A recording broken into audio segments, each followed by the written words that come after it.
So the last aspect of combos to talk about is when you are at the wall. You can do the most damage to them since they can't go anywhere. They're stuck getting punched by you until they fall down on the ground. So getting to the wall is the goal of a lot of other combos. More often than not, when you're juggling your opponent in the air, you'll see that you're going to get pretty close, and a lot of times you can just change up your last hit and kick them a little bit further and get to the wall, run up, and continue the combo there. So that's really the goal when possible if you can do that.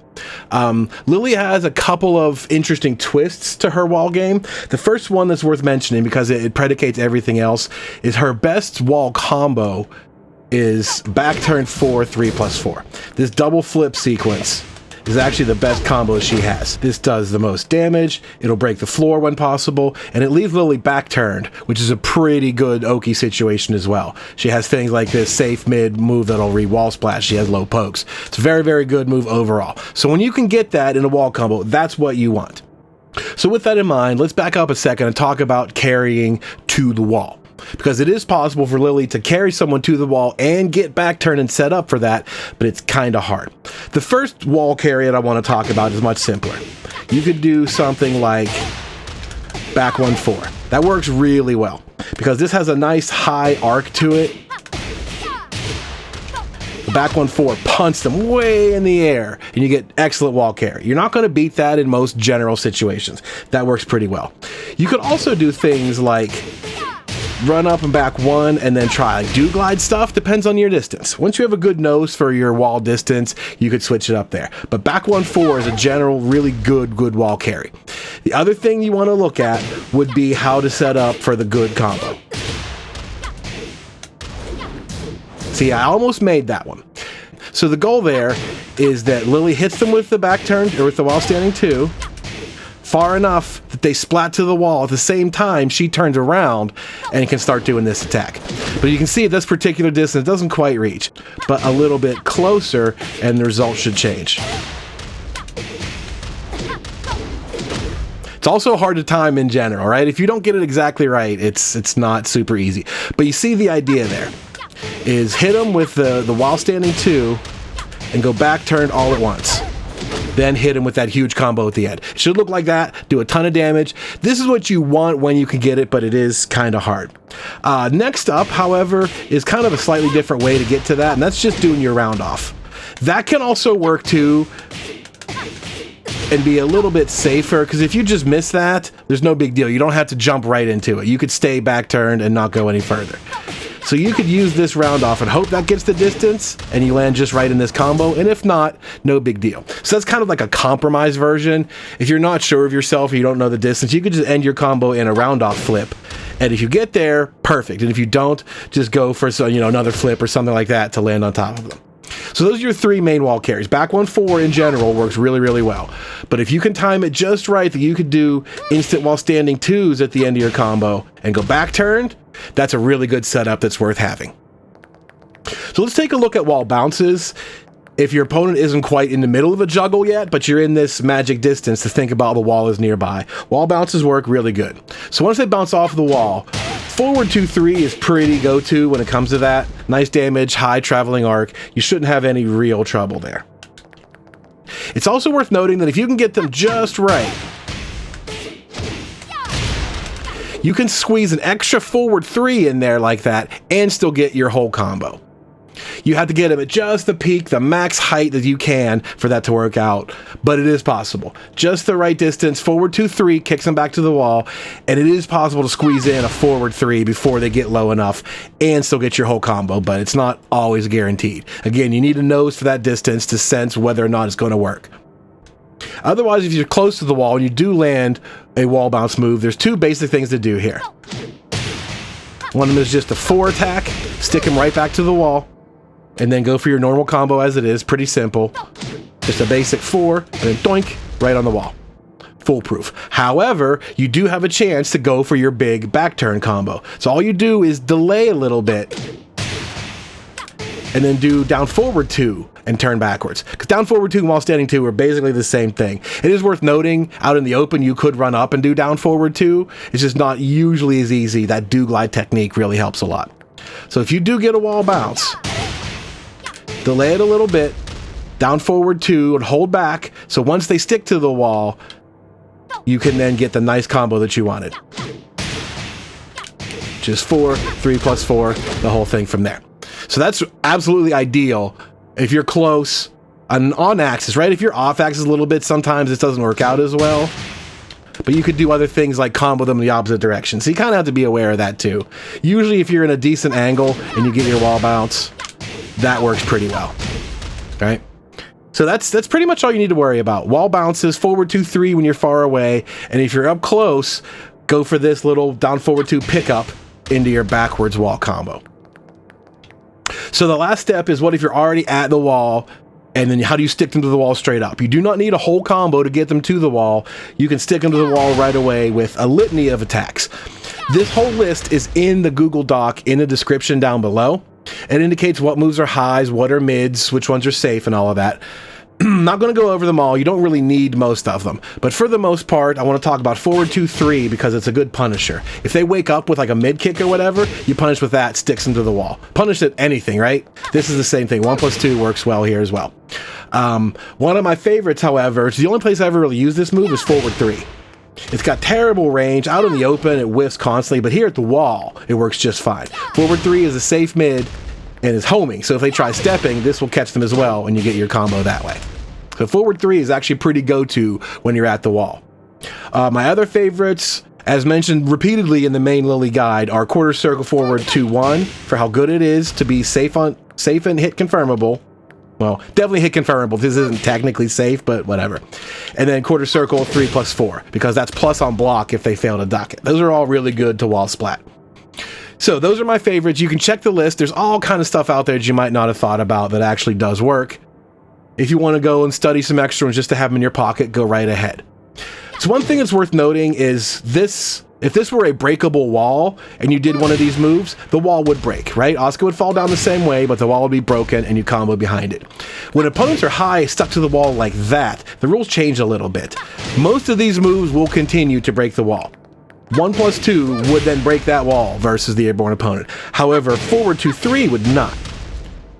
These are also indicated in that list, so just be warned if you do combo the opponent to a breakable wall and they stick high up to the wall, forward 2, 3 is not going to work there. You got to think of something else. But there are plenty of other things that will work.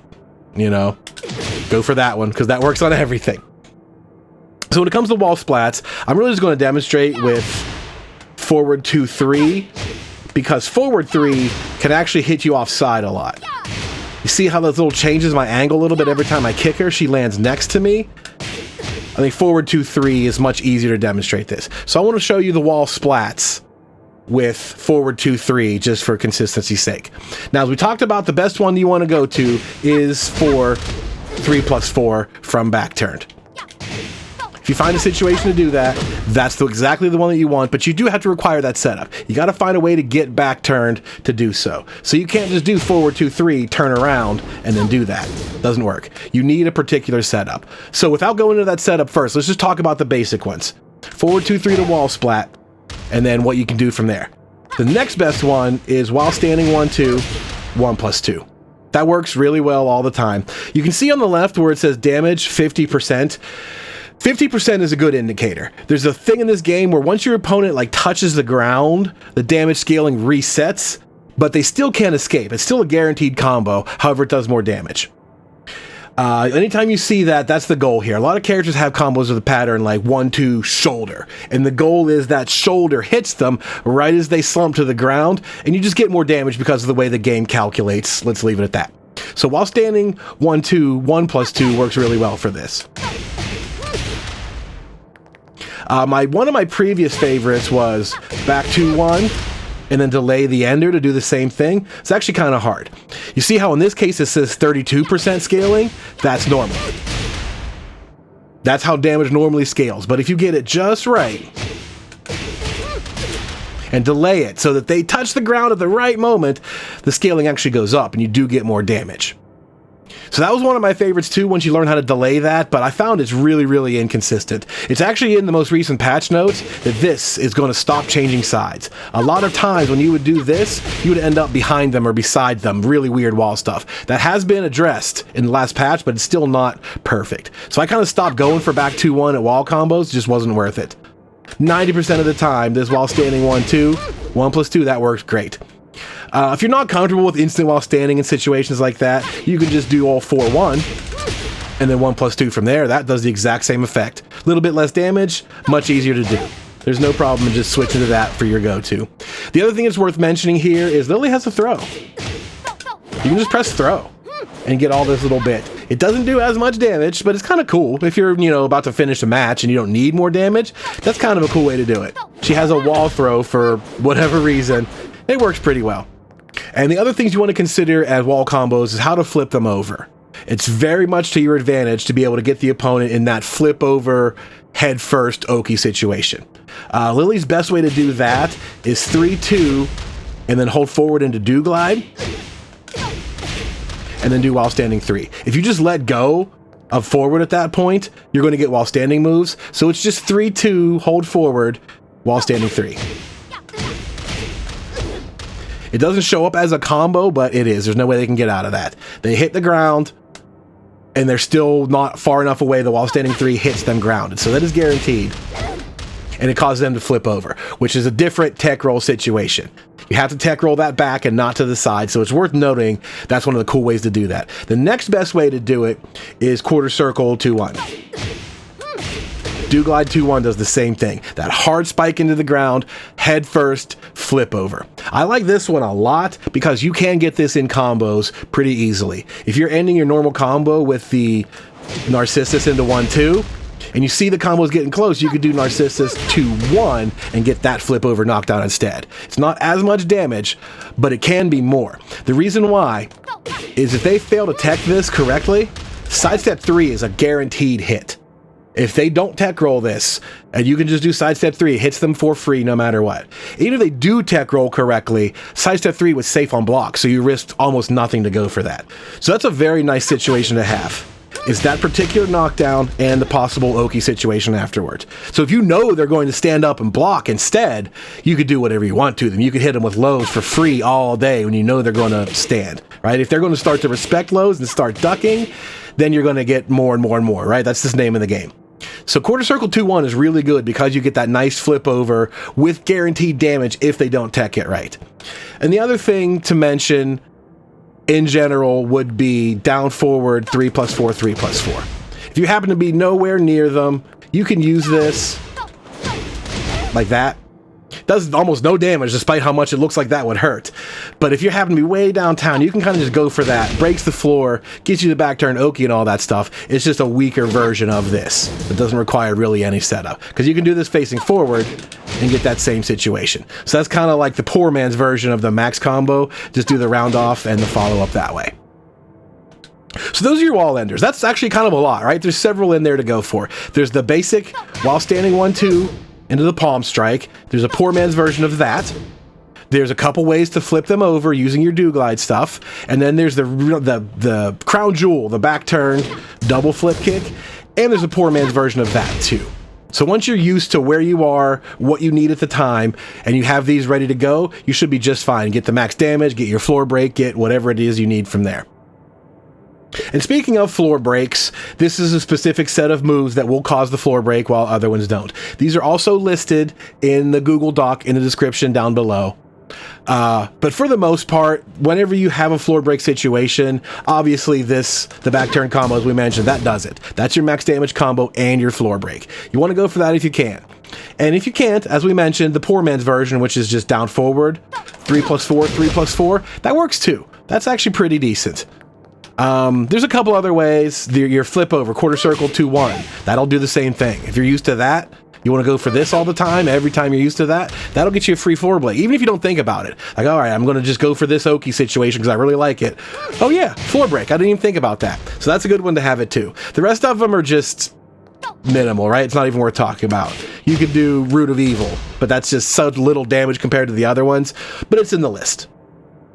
So I think that's pretty much the gist of wall combos. The only other element that's there, which isn't necessarily combo related, is what to do afterward. When you do get the flip over knockdown, when you do get into tech roll, whatever you follow up with. And that just goes deeper into playstyle and mentality more than anything. But needless to say, forward 3 is excellent here. It's the only place it is excellent because it has no range. At the wall, this is a safe mid homing move.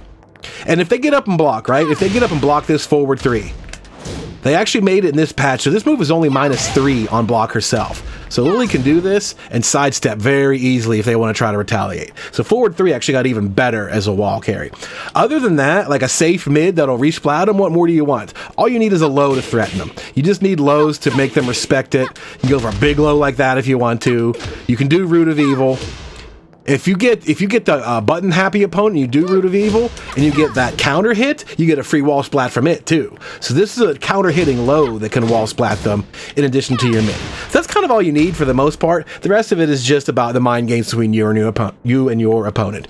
So wall combos that give you good Oki are also excellent. Forward 3 covers a ton of those bases, and then a spattering of lows backs all that up. So I think that's it.